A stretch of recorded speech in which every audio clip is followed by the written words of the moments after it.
আবারও হাজির হয়েছে নতুন একটি চাকরির বিজ্ঞপ্তি নিয়ে। আজকের বিজ্ঞপ্তিটি হচ্ছে HKD CPZ HKD international CPZ limited, আর পথ হচ্ছে অফিসার এক্সিকিউটিভ প্রোডাকশন।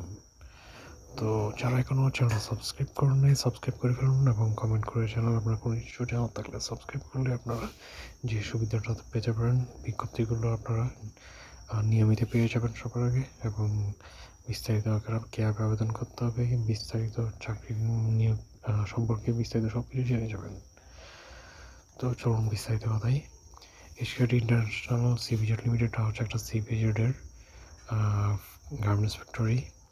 তারা অফিসার এক্সিকিউটিভ প্রোডাকশন, মানে এক্সিকিউটিভ অথবা অফিসার এই লেভেলেই, কিন্তু এক্সিকিউটিভ আর অফিসার একই কথা।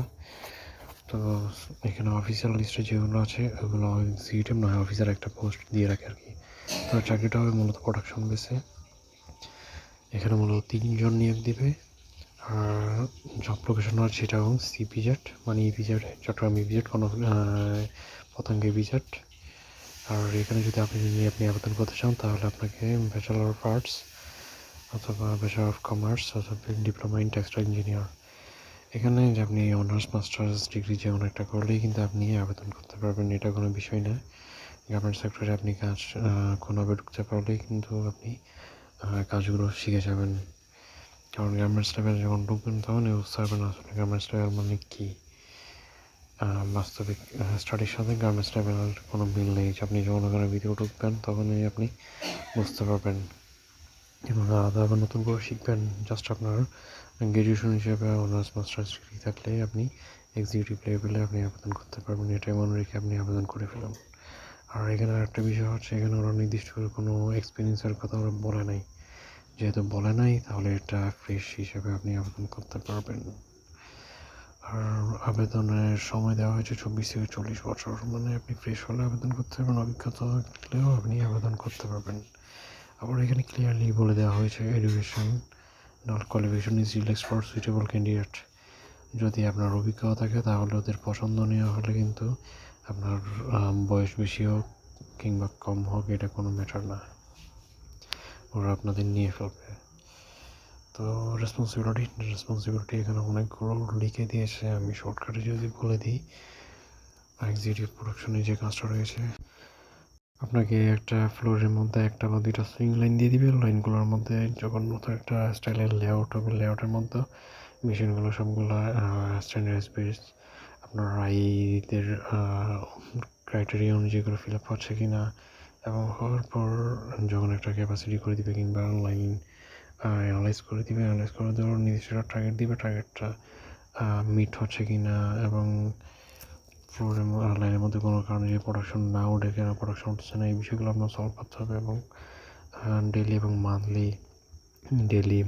উইকলি মান্থলি আপনাকে প্রোডাকশন রিপোর্ট তৈরি করতে হবে। এরপর লাইন ইনচার্জ রয়েছে কিংবা পিএম, আপনার ফ্যাক্টরি ম্যানেজার, আপনার প্রোডাকশন ম্যানেজার যেগুলো আছে সবার সাথে আপনার শেয়ার করতে হবে, এবং কোনো প্রবলেম হলে প্রবলেমগুলো আপনার সলভ করতে হবে ইমিডিয়েটলি। এছাড়া প্রোডাকশনগুলো ফলো আপ করতে হবে, এই ধরনের কাজগুলো মূলত। আর যদি কোনো রিপোর্টিং থাকে, রিপোর্টিংগুলো হতে হবে যখন আপনি এই চাকরিতে জয়েন করবেন এবং এই ফ্যাক্টরিতে কোম্পানিতে এক ধরনের রিপোর্ট তৈরি হয়, এই রিপোর্টগুলো আপনাকে মেনটেন করে এগুলো আপনার করতে হবে।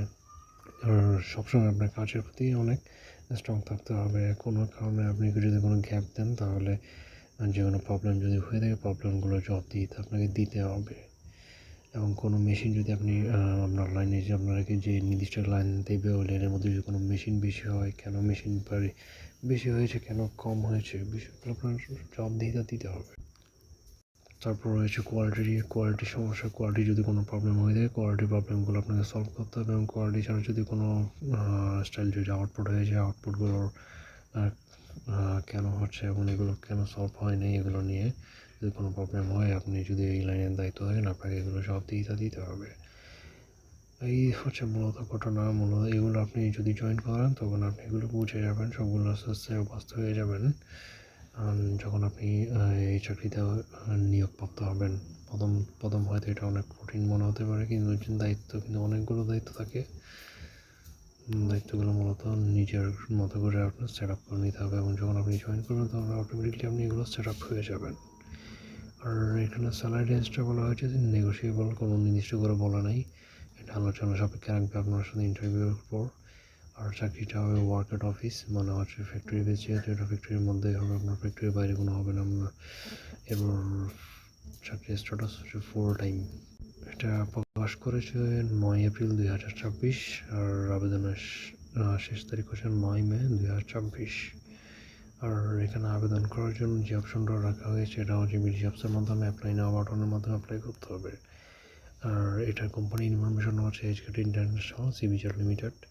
আর অ্যাড্রেস হচ্ছে প্লট নং #4955 সেক্টর 8 সিবিজেড সাউথ হালি শহর চিটাগাং বাংলাদেশ। আর চাকরি আবেদনের ক্ষেত্রে অবশ্যই এরকম একটা ইনফরমেশন আপনারা খুঁজে নেবেন। আপনারা দেখবেন কোম্পানিটি আসলে আছে কি না, এবং গুগলে আপনারা সার্চ করে দেখবেন। আর চাকরির ক্ষেত্রে কোনো টাকা পয়সা লেনদেন করবেন না, কোনো কোম্পানি টাকা পয়সা লেনদেন করে না। এবং ওরা অফিসিয়ালি একটা নিয়োগ বিজ্ঞপ্তি প্রকাশ করে, এবং ওখান থেকে আপনার আবেদন করার পর আপনাকে অফিসিয়ালি ওরা আপনাকে মেইল করে আপনাকে জানাবে, অথবা মেসেজ করে ফোন করে আপনাকে ওদের ফ্যাক্টরিতে আপনাকে যেতে বলবে। আর যে ফ্যাক্টরিটা থাকবে ওদের গুগলে কিংবা আপনার ওদের নিজস্ব ওয়েবসাইট থাকবে, এবং একটা ব্র্যান্ডেড সার্টিফিকেটেড কোম্পানি থাকবে, এগুলো আপনি গুগলে গেলে পেয়ে যাবেন। তো চাকরির ক্ষেত্রে কোনো টাকা পয়সা লেনদেন করবেন না। আর যদি আপনি কোনো চাকরি আবেদন করেন, এরকম একটা কোম্পানি ইনফরমেশনটা খুঁজে নিয়ে তারপর আবেদন করে বিস্তারিত জেনে আপনি ইন্টারভিউ দিবেন। ধন্যবাদ। এবং চ্যানেলটা এখন যদি সাবস্ক্রাইব না করে থাকেন, সাবস্ক্রাইব করে ফেলুন এবং কমেন্ট করে জানান কোনো কিছু জানার থাকলে। ধন্যবাদ।